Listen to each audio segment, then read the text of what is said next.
ये हम लोगों के पास था sign pi G square over G minus two minus again सी sign pi G square over G minus one, then था हमारे पास सी cos pi G square over G minus two, और फिर क्या था माइनस सी cos pi G square over G minus one. अब F of जी यहाँ पे ये टर्म्स है और जी माइनस जी नॉट ये पॉइंट्स हैं, ठीक है। तो ये हमारे पास क्या हो जाएगा,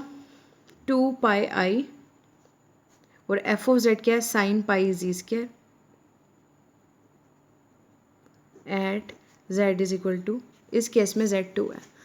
नेक्स्ट टू पाई आई और साइन पाई जी स्केयर, अब जेड में बस वन है, similarly plus two pi I cos pi G square at Z equal to two, और similarly minus two pi I cos pi G square over G, F of G है at Z is equal to one, ठीक है। तो ये चूँकि to पाई और उसके multiple हो जाएंगे तो ये तो टर्म्स खुद ही वैनिश हो जाएंगी, ये ज़ीरो हो जाएंगी, और ये टर्म मेरे पास क्या हो जाएगी, टू पाई आई, जब मेरे पास कॉस टू पाई होगा, ये सॉरी फोर पाई होगा, तो यहाँ पे मेरे पास आ जाएगा क्या, टू पाई आई, क्योंकि zero pi two pi three pi four pi पे कॉस फोर पाई वन होता है, तो ये टू पाई आ जाएगा। सिमिलरली कॉस पाई जो है वो मेरे पास क्या होता है, माइनस वन होता है, तो ये माइनस और ये माइनस प्लस हो जाएगा, तो ये मेरे पास आ जाएगा two pi I, at then ये मेरे पास क्या हो जाएगा, फोर पाई आई आंसर आ जाएगा, ठीक है। अब अगर आपके पास क्वेश्चन इस फॉर्म का है, integrand C F of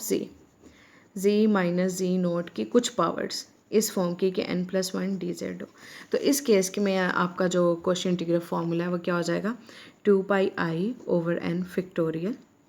into F N G at Z equal to G naught, ठीक है। अब इसकी एक सिंपल जो है हम एग्जांपल कर लेते हैं, लाइक अगर मैं आपके पास लिख दूँ one over integrand two C one over G three D G, और मैं आपसे कहूँ कि इसको सॉल्व करना है, या मैं इसको जी थ्री कह लूँ या जी माइनस एक की पावर थ्री कर लेते हैं हम लोग पहले, ठीक है। जी माइनस थ्री की टर्म थ्री, और इसका मैं कहती हूँ फॉर्म करें सॉल्व, तो यहाँ पे इस केस के अंदर मेरे पास जो एफ ऑफ जी है वो क्या है, वन, तो जब इसका मैं सेकंड डेरिवेटिव लूँगी तो वो क्या हो जाएगा, ज़ीरो हो जाएगा, उस पॉइंट पे ज़ीरो, तो ये पूरा मेरे पास क्या आ जाएगा, ज़ीरो आ जाएगा मेरे पास, ठीक है। सिमिलरली अगर मैं यहाँ पे एक और ले लेती हूँ, अगर मैं यहाँ पे ले लूँ सी साइन सिक्स जी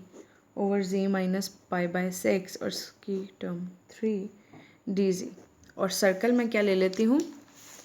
यूनिट सर्कल ले लेती हूँ, ठीक है। तो अब इसको कैसे सॉल्व करेंगे, अच्छा इसके लिए आपने देखना है कि ये क्वेश्चन था मेरे पास C sine six G over G minus pi by six three D G, अब यूनिट सर्कल था और वन, और जो इसके जो पोल है वो क्या है हमारे पास,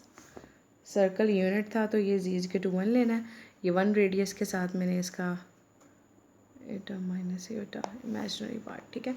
तो जी पाई बाय पोल क्या इसका, पाई बाय सिक्स, सिंगुलर पॉइंट जो इसका वो क्या हो गया, सॉरी सिंगुलर पॉइंट क्या हो गया इसका,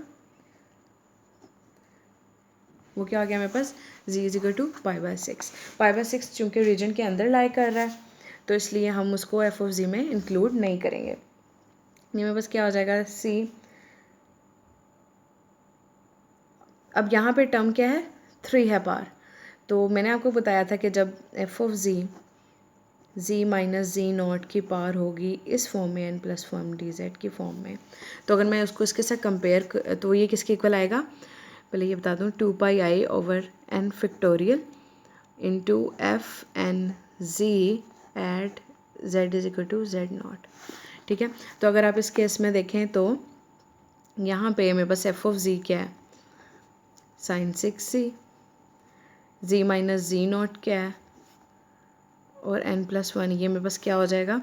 जी माइनस पाई बाय सिक्स और 3 को ब्रेक करके मैं लिख सकती हूँ 2 + 1। तो यहाँ पे मेरे पास n हो गया 2, z0 हो गया π/6। तो अब ये सिंपली फार्मूला अप्लाई करना है। तो मेरे पास क्या आ जाएगा 2πi/n फैक्टोरियल 2 फैक्टोरियल और f डबल डेरिवेटिव z का एट z = z0, वो आप सेपरेट से फाइंड आउट करके इसके अंदर पुट कर दें। f डबल डैश z जो है वो आपके पास क्या हो सकता है वो आपने फाइंड आउट करना है। f ऑफ z आपके पास क्या है sin 6z, तो ये आपके पास आ जाएगा 6 sin 5z cos z, इसको मैं डेरिवेट कर रही हूँ, ये f डैश z आ जाएगा। Similarly f double dash z क्या आ जाएगा मेरे पास, वो आ जाएगा मेरे पास 30 sin 4z into cos square z minus 6 sin 6z dz। ठीक है, इसको जब आप पोल की वैल्यू π/6 के अंदर पुट करेंगे तो आपके पास सिंप्लीफाई करने के बाद ये क्या आ जाएगा आपके पास, सिंपली आपके पास आ जाएगा 2π/21/16, ये आपके पास आ जाएगा 21/16। जब आप इसको पुट करेंगे, इनकी वैल्यूज़ पुट करेंगे तो ये f डबल डैश z आपके पास एट z = π/6, तो आपके पास ये सिंपली 21/16 आ जाएगा। ठीक है, उसको आप इसके अंदर पुट करेंगे वैल्यू को इस के अंदर फॉर्मूला में, इसको ए का नाम दे दें पुट इन ए, तो ये आपके पास क्या आ जाएगा 2πi/2 इंटू 21/16, तो ये आपके पास 21πi/16 हो जाएगा। ठीक है, तो जो सेम कॉची इंटीग्रल थ्योरम को अप्लाई करने में जो सबसे मेन प्रॉब्लम थी, या जब हम आगे लॉरेंट सीरीज़ करेंगे या टेलर करेंगे, उसमें भी वो था हमारा f ऑफ z सेलेक्ट करना। तो f ऑफ z सिर्फ वही पॉइंट सेलेक्ट करेंगे जो रीजन के अंदर लाई कर रहे हैं, जो रीजन के अंदर लाई नहीं कर रहे उसको हम f ऑफ z में इंक्लूड कर देंगे। ठीक है, और जो रीजन के अंदर लाई कर रहे हैं उनको हम लोग क्या करेंगे z - z0 की फॉर्म के अंदर लिख दिया करेंगे। ठीक है, और फिर हम इसको सॉल्व करेंगे। ठीक है।